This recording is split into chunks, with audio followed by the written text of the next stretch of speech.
Você muitas vezes deu algo simplesmente porque foi obrigado? Vamos falar um pouquinho sobre isso na palavra de hoje.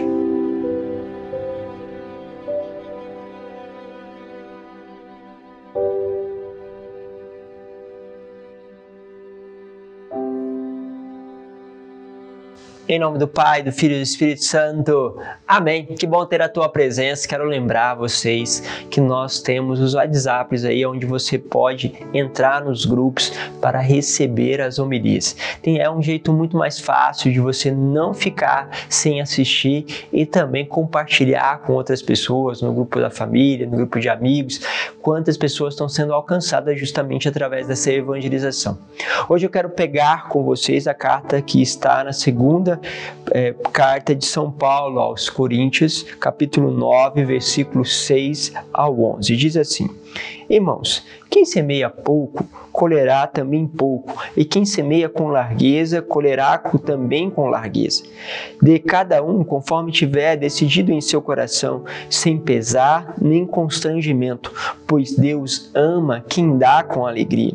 Deus é poderoso para vos cumular de toda sorte de graça, para que em tudo tenhais sempre o necessário e ainda tenhais de sobra para toda a obra boa. Como está escrito: distribuí generosamente, deu aos pobres a sua justiça, permanece para sempre. Aquele que dá a semente ao semeador, lhe dará o pão como alimento. Ele mesmo multiplicará vossas sementes e aumentará os frutos de vossa justiça. Assim ficareis enriquecidos em tudo e podereis praticar toda espécie de liberalidade, que através de nós resultará em ação de graças a Deus. Que interessante, né, pensarmos isso.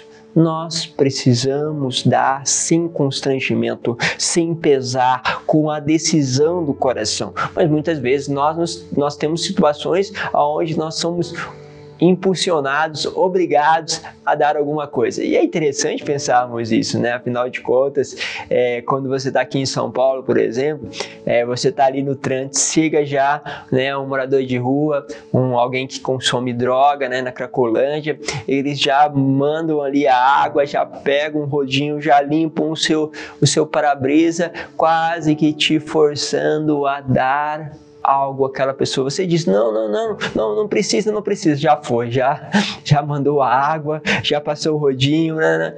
E aí é lógico, você fica constrangido, né? E fica procurando alguma moeda para dar para aquela pessoa, e algumas vezes você se sente até meio que obrigado a dar.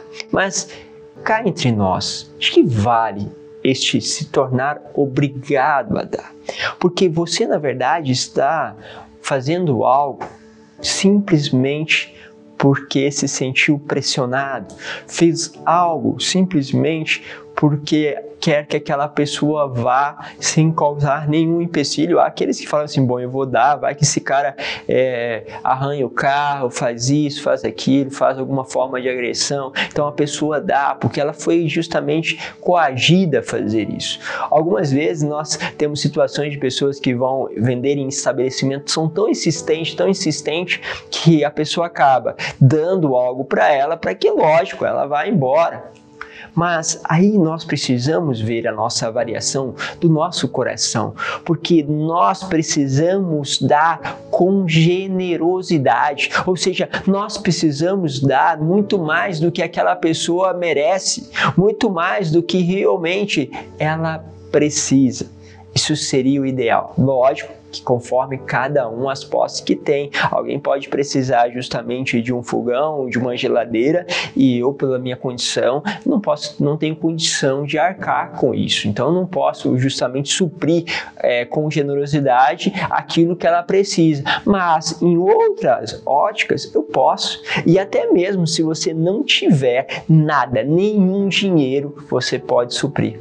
Às vezes a necessidade de um abraço, de um sorriso, de um olhar, de uma escuta, e eu quero te falar isso, que quem está na rua geralmente precisa muito mais de um coração que escuta, a generosidade de alguém que dá o tempo para elas, do que realmente dinheiro e que alimento, porque O alimento muitas vezes não é difícil de conseguir. Hoje tem muitos grupos que fazem isso.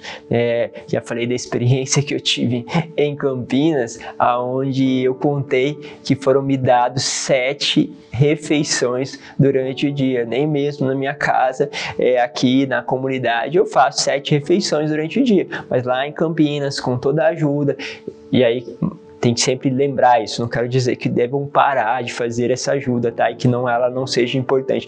Eu estou dizendo para que, às vezes, a gente acha que é o alimento, né, o ponto principal. E muitas vezes, não é o alimento, não é o recurso financeiro, é o recurso do escutar, do ouvir, porque às vezes as pessoas dão assim, às vezes dão boa tarde, nem olha direito para as pessoas.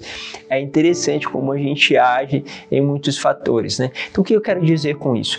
Precisamos ter uma generosidade. Essa generosidade, ela está justamente no movimento de liberalidade, ou seja, eu me sinto na liberdade de fazer isso, eu me sinto justamente cativado. Mas como assim, padre? Como eu vou sentir isso? É porque você tem uma relação com Deus, que Deus faz isso com você. E aqui, quero falar uma coisa extraordinária para vocês que talvez já conheçam. Gente, quando você é generoso, Deus é mais generoso do que você. Você dá uma coisa, você recebe muito mais depois. Pode receber diretamente daquilo que você deu. Quantas vezes dando chocolate, dando aquilo. E quanto mais dava, e mais eu recebia. Né? Não é à toa que a gente brinca que quando tem aqui a quaresma, a coisa se multiplica, né? Chocolate se multiplica, coisas que a gente não está acostumado a receber na nossa comunidade. Multiplica por quê? Porque à medida que nós damos, mais as coisas se multiplicam, mais Deus se entrega. E isso acontece em todos os lugares, em todas as realidades. Deus ele vai fazendo este processo conosco. Mas no fundo, Ele está pedindo que nós possamos também entrar nesta dinâmica de ser justamente livres. Que Deus vos dê esta liberdade em poder dar aquilo que Ele mesmo te deu. Deus abençoe, Pai, Filho e Espírito Santo. Amém.